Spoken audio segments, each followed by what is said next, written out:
Hello again, and welcome to Winning with the Wrangler at Dick Powell's Leadership Corner, brought to you by Earth, Wind, Fire, Water Training and Development, where our passion is building leaders of today and tomorrow. Leaders, today I have the very wonderful opportunity to have a special guest. Miss Robin, how are you doing today? I'm terrific.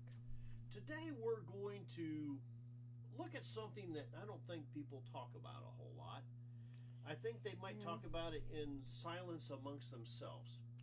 But it is a question that keeps coming up over and over when I talk to different groups about leadership.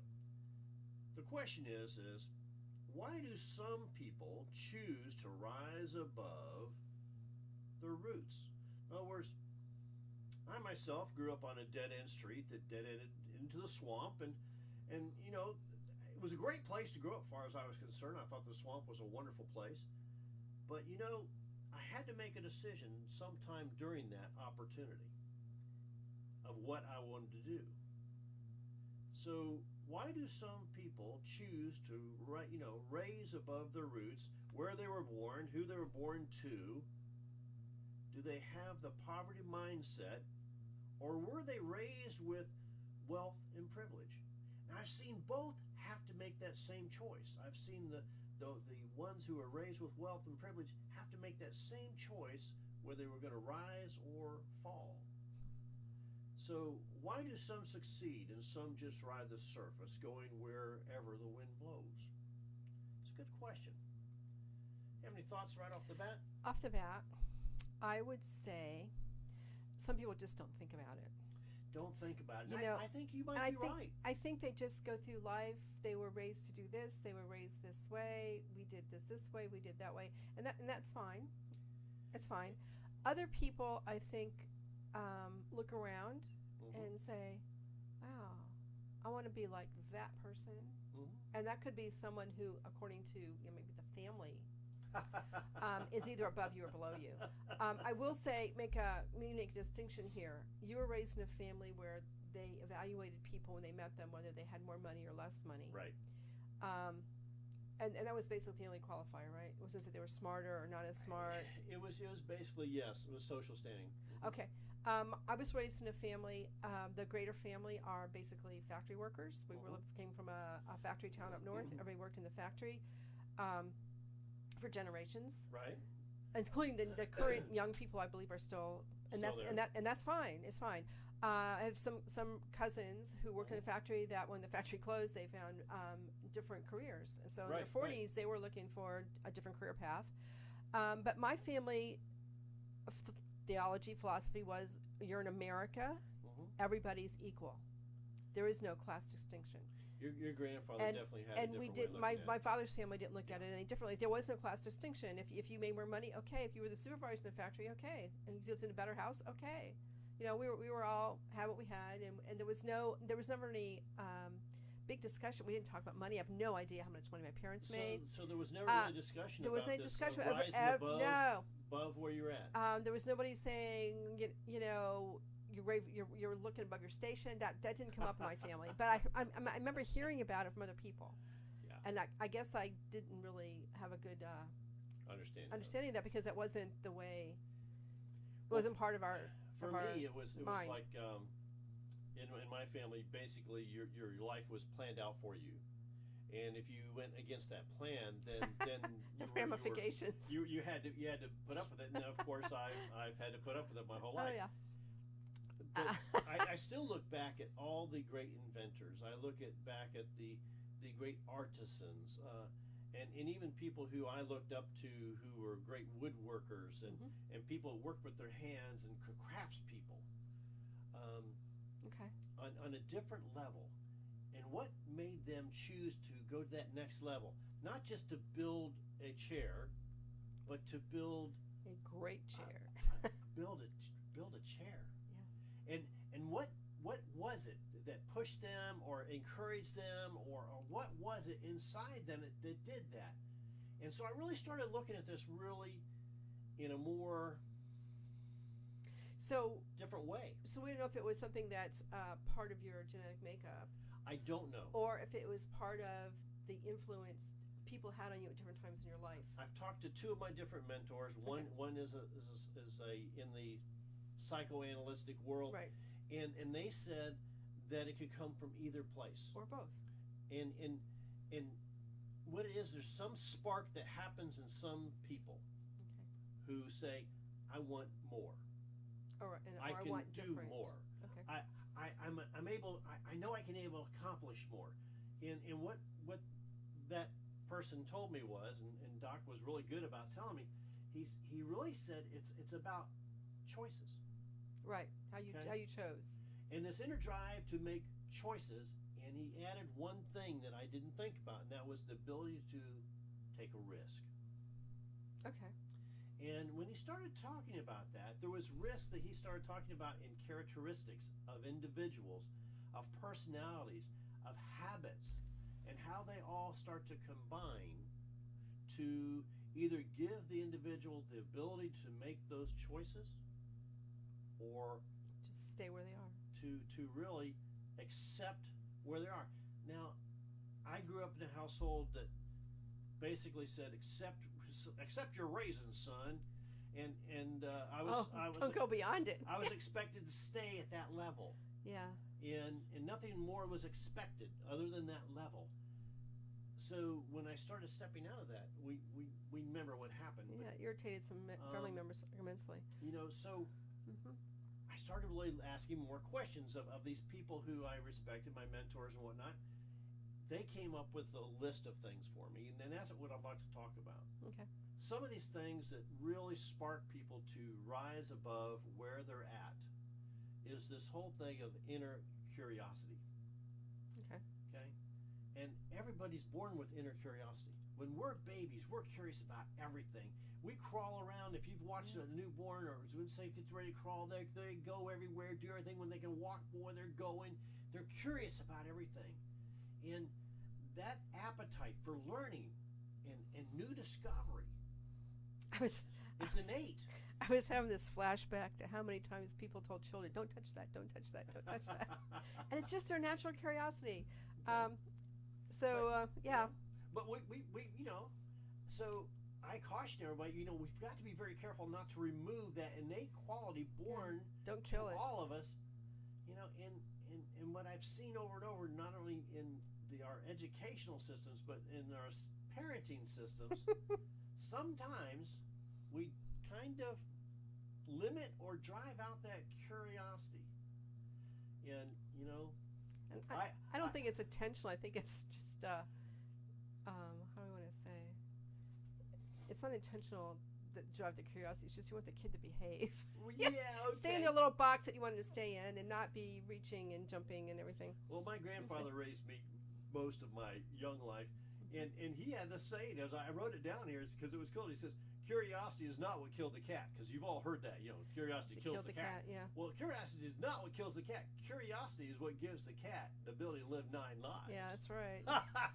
Now that's profound. That's a different way of looking at it, isn't it? Uh-huh. So curiosity becomes a good thing to do and have and enjoy. Yeah, it's that what if. What if I do this, what happens? Yeah. If we do this, it's what if. Yeah.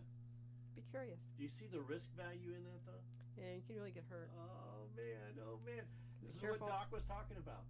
The next thing we started to discover was this thing called imagination. Mm-hmm. And what do you think about that? I think I have an imagination. I was thinking about our granddaughter's imaginary friends, a number of them she had, and she's only 4. But she can keep them straight. I don't know how she keeps them straight. Well, right now they're all gone, which might be a good thing. I don't know. But the imagination, and I think, again, imagination is something that the people around the child occasionally try to squash. But without imagination, we'd still be living in caves. I mean, but think about it. We must have the vision and the imagination. Visionaries Yeah. have an imagination that they can see what could be and can be and might be. Right. The possibilities. Wow. The possibilities for and they do change. it with no preconceived notions No. of failure or anything else. It's that ability is also given to us at a young age. Mm-hmm. Again, and occasionally it is. The thing that I'm encouraging people is to is to help people refine their imagination, refine and not be squelched. Or give the child periods of time when you question what they're imagining, what they're thinking about Sure. things. I mean, because that does help. I know when you're in school, you have to behave and you can't do certain things. But again, Unless you you're in learn. Sweden. If you're in Sweden, this is how they Oh, I teach. know. By the way, Yeah. it's curiosity, imagination. What are you interested in? Yeah. So so imagination is important because, big- like I said, without imagination and curiosity, I we'd don't- be really dull. We wouldn't have all the things we have. We certainly wouldn't have this cool ability to film ourselves talking in your office for other people to watch. Come on. You must Okay. have a curiosity or imagination, or you wouldn't be watching this. Reading. Reading. Doc says that reading is something that we're losing and something we Ooh. need to initiate. Okay, Um, so We have all heard that leaders are readers yeah, and readers John are Maxwell leaders. 101. Yeah, There's no doubt about it, and we've seen this true. exactly. Okay, but what Doc is saying is he's encouraging people to read everything that you can set your eyes on. You know, this is the only way we are able to make good decisions for ourselves, by reading everything and then using some discernment. And Okay? and that includes a variety of things, Right. not just all novels or just on No. all career magazines or gossip magazines or the newspaper, but to read a variety of things. But it's really the way to discover the huge world outside of where you live. I remember when I was young, if I hadn't had my books to be able to explore other worlds, I would have been lost. An escape. Yeah. It's a way to experience, even space travel, as well as the depths of the oceans and everything that you can imagine in between. Of course, we want you to read for knowledge as well as entertainment. Yeah. Both are important. I used to have a policy that I would be reading novels because I didn't see any. I usually read before I go to sleep at night, and I don't see any reason to read a good for me book at 11:30 or 12 o'clock. I'm sorry, I'm done for the day. So I would do read novels, not like good. I think things with good plots that have some entertainment and educational value. I will tell you, I learned most of what I know about history from historical romances. I'm hoping most of it is true and not screwed up enough. But at the same time, I would keep also a good for me book. That was educational or informative or something that I would read at the same time during the day. When I really started If that getting works. into this, I remember reading Robert Greenlee, The Servant Leadership Before Bed, and Robin would look at me and she'd say, "What are you reading?" No. And I found it fascinating, just the different ways of servant leadership, just fascinating.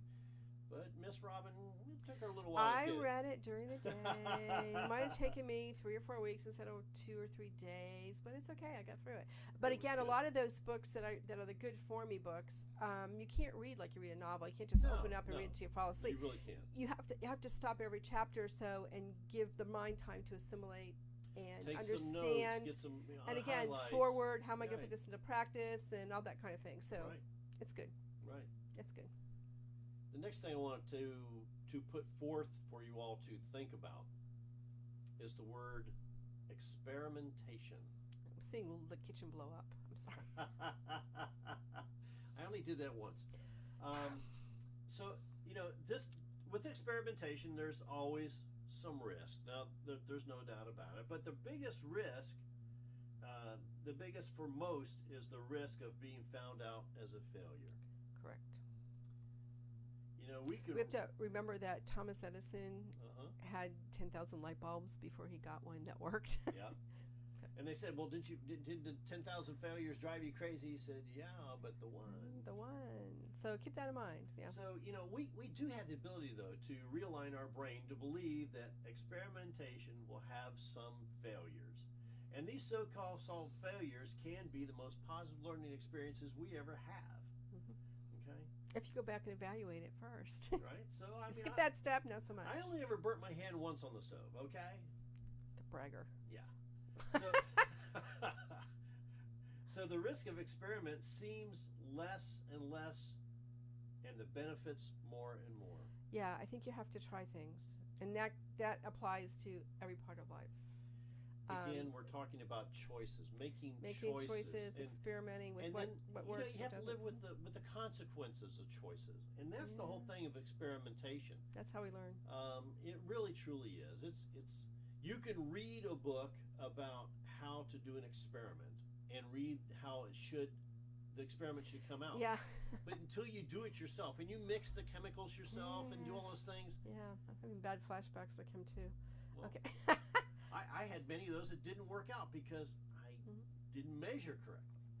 Oh yeah, you got to do it. So the experiment didn't work out, and I kept going. Well, I followed the directions, but you see, so the experimentation part of it is really huge. I'm thinking right now most of my experimentation revolves around recipes and cooking. But again, they're experiments. Quantities, qualities, what's better, what works better, what doesn't. So we keep looking at these things. So he also said that courage. Yeah. Making the decision to move from where you are to go through the change is not always fun. It is painful to leave what is comfortable, especially those who you know personally. It is courage to set one. It is courage that sets one free to become who they are meant to be. Correct. Now I'm going to tell you what, ladies and gentlemen, that's a scary thing. It is, especially when you're changing and growing. I mean, you've done the experiments and the what else? I'll go the other way. Okay. The reading and the imagination, the curiosity. Thank you, and the experimentation that gives you the courage and the courage and the facts and the experiences to help you go forward. You're going to leave some people behind, and it's sad. But it's going to happen. And let me. And maybe it's them leaving you behind. In our case, mostly more than us leaving them behind. And let me explain that a little bit. As you change and you go through a metamorphosis, the people around you sometimes don't understand what you're going through and how you're doing it, and they're not comfortable with that because you are going through a change and they really like you the way you are. Exactly. They like you in the little box that you came in. So, and they want to keep you there. Try and it's to understand what they're going through as well as what you're going through. And I will tell you that when you have the courage to start making changes like that, the first people you're going to probably leave in the dust are family. Because they've seen you for a long time, over time, grow up, whatever. It's very hard. And they really don't necessarily identify with your courage to change something. You still love them and have them in your life, but it's not the same, and it's not always by your choice. So you're gonna have to live with that. It is very difficult, and when you start doing that, I'm gonna say find a mentor, find a coach, find someone to encourage you and walk with you through that situation, because it is not fun. Robin and I have both lived through this, of course, at this age and stage where we're at. Not too much now, but when we were younger, they're all gone. Because our families didn't understand our creative minds and the way our creative minds worked. There were many uneasy holiday dinners. Oh yeah.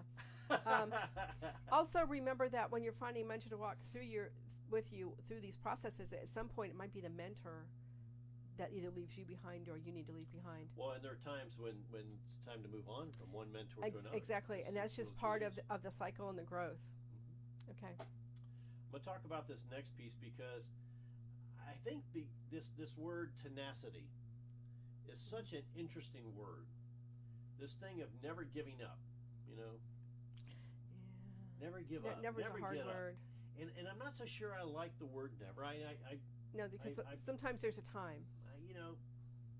I wasn't really comfortable with it, but when you hear negative words like shouldn't, won't, never, who do you think you are, is where the decision is born to keep on going and trying or stopping. Right, and again, if you're not in a place or of a personality type that can be tenacious, it's not going to be part of you. I think tenacity is oftentimes a learned quality. Well, yeah, learn. Well, I always, there's a couple of things we can say here that will resonate. Know when to fold them, know when to hold them, know when to run, Yeah. and when to walk. The other part is, and we learned this from a pastor years and years ago, fish or cut bait. Ooh. I mean, that one's really, for some reason, that's been kicking around my head again. Do we keep fishing in the same hole, the same lake, the same river, or do we say, ooh, it's time to cut bait and go find a new place, a new bait, a new roll, a new rod, a new reel, whatever? Wow, that's Yeah, fish or cut bait. And it's really hard to think of our choices in that manner, I think. Yeah, and sometimes the choices are made because we can't really change or alter or have an impact. So you need to cut bait, You need to move walk on. away. Well, so far, what we've looked at is this, choice or choose to rise above your makings or where you're living or your roots. We've looked at curiosity and how important curiosity is in everyone's life. And that curiosity, I want to add to something there, is this ongoing continuous learning. Right. I talked to a professor about this the other day, and he's quite concerned with the number of college graduates when he did an interview of college graduates for 3 and 5 years after they graduate, how few had ever written another book. Yeah. So quite concerned about that he was. Again, they're not doing the steps They're not curious. to continue to grow. Right. Imagination. The same professor said that the imagination is what stems everyone to that next point of saying what is next, what can be next, what am I capable of? Yeah. What do I want next? Am I really living up to my potential? Is there more? And that's where the imagination comes in. Mm-hmm. He said that fed the need to read. I loved it. He said, I'm a need to, need more speed, but he said need to read. You've got to have this need to do that. You've got to have the willingness to take the chance of experimentation. Yeah, to try. What will work, won't work. So, even if it doesn't work, you get up and try again. Yeah, figure out what went wrong and try a different tact. To have the courage to do that, to have the tenacity to stick with it. I'm not going to say never give up. I'm going to say stick with it. As long as you can. That's kind of what keeps going through my mind. I'm pretty much of a bulldog in some brains, and I stick with it. I don't get it done real fast sometimes, but I get it done. Sometimes you step back. Sometimes you take a minute and step back and go, I really should have given this up a little bit ago, or gone back and done some more research, or read some more books, or something else, to give me the foundation to continue. Right. I had a person we were talking about last night, and she was going through some things, and I said, I've got some really good research material for you. And she said, really? So I sent it to her this morning, and the books are up on the shelf right now. So made me think about it. But this last piece that Rob and I are going to talk about brings this all together. This last piece is a personal decision that we all go through. It's called choice. Now, choice is really the crux of the whole thing, they say. We all have the ability to choose who and what we will become. Now, I remember when I was young, my grandfather told me I could be anything I wanted to be. And Robin's grandfather told her the exact same thing. You can be anything you want to be. That they didn't tell us was that to do that, it was going to take hard, long hours of work and put into it. We had to discover that on our own. I think we're still learning that one. But some stay where they are, believing that they can never be anything other than what they are at that moment. Some are willing to do what others are not, and making hard and sometimes painful choices that are right for them. I once heard a man say, choose wisely, for your choices will make up your life. That was a pretty hard thing for me to suck down, to be honest with you, because for a long time in my early years, I really believed I was to do what I was told, don't ask questions. And then I wrote down those famous words, if you're not planning your life, someone else is and will. that's when it really started to ring home that it was up to me to make those choices. Who I was going to be with, who I was going to hang around, where I was going to go, what books I was going to read, what movies I was going to watch, what magazines I was, all the parts and pieces that were going to give me the ability to make good choices. And sometimes I think we don't realize, going back through this list of things, how much what we read affects what we think and what we do and how we do it. So again, when you're reading, you might want to be careful about a few of those things because it does affect you. But I found that even the ones I read, and I read something else about the same topic, and if it's different, I'll start correlating different facts and trying to get the facts out of both sides. Well, in that whole process, you're experimenting and making choices about what's right for you. Right. So it's not always bad, but sometimes it's confusing to read some kinds of books once in a while. Yeah, but I think you need to. Of course, on my shelves are mostly, if you look at my office here, they're mostly leadership things. And they go anywhere from Mary Kay Ash to Stephen Covey to John Maxwell and everything in between. Mr. Murphy from Business is Combat up there. Oh, yeah. I mean, there are all sorts of things here that we have put together for everyone to learn from. So, leaders, now that we've kind of spent our time looking at choosing to rise above, I'm going to give you some opportunities. One, who are you mentoring? Who are you mentoring? Because that's where this all starts. When my mentors were the ones who encouraged me, and also sometimes kicked me in the hiney, to move ahead. And exactly, and also remember when you are mentoring someone, you are learning yourself. Well, when one teaches to learn, no doubt about it. So even sometimes just saying things to your mentoree will set that in your mind in a whole different method, and you might change your mind at some point too. I mean, it's possible. And that's the good part. Hearing yourself tell someone else what that you think they should be doing might make you we have always said that you need a mentor and you need to mentor someone. So that's the big key. So let me run through these real quick. So as you're going to mentor somebody, look at their curiosity. Is it still alive and well within them? And look at their imagination. Is it still alive and well? What are they reading and how often? Are they willing to take a risk and experiment with something different than what they've always done? Do they have the courage to do that?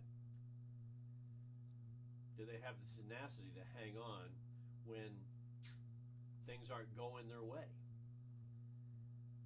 Are they able to discern through all the, a bad word just went through my head, all the stuff in the world to make those good decisions for themselves, not for someone else. What's good for me is not good for someone else. Right. Not all the time. Sometimes, even though I'm mostly right. But to think about it, that's the whole piece. Right. So, leaders, I'm encouraging you to do a couple things. One is to mentor someone and have a mentor for yourself. And two, use the coaching method to be the very best leader you can by doing these things we've talked about. You have anything you want to add real quick, Miss Robin? I don't think so. This is pretty out there. The most thing is, choices. You always have choices. And we live in America. It's a land of the free and the home of the brave, and you can be anything you want to be, and you have choices. Even if you think you can always choose again. Well, and I think I think that's the whole big thing is I've reinvented myself many times in my years. Altered states as we go through time. I was asked that again last night when I was at a speaking engagement. How'd you get to where you are now? And I didn't start there. Yeah, but I'm on a road. I'm on a path, and we have choices. Right. So I see we're coming down to the end of our time. So on behalf of myself, Dick Powell, and the whole Leadership Corner team here, I want to thank Miss Robin for coming on board because I think that this was a most important piece for us to talk about. We want to say thank you for everyone for being a part of today's program. Our goal is that you've received a nugget of wisdom and guidance that will help you become a better leader. If you have any questions, of course, about today's program, please give us a phone call at 727-422-1833. 727-422-1833. Send me an email at dick@leadershipwrangler.com. dick@leadershipwrangler.com. Or set your very own appointment with either Robin or myself at www.leadershipwrangler.com. And until next time, this is the Leadership Wrangler saying, ride hard.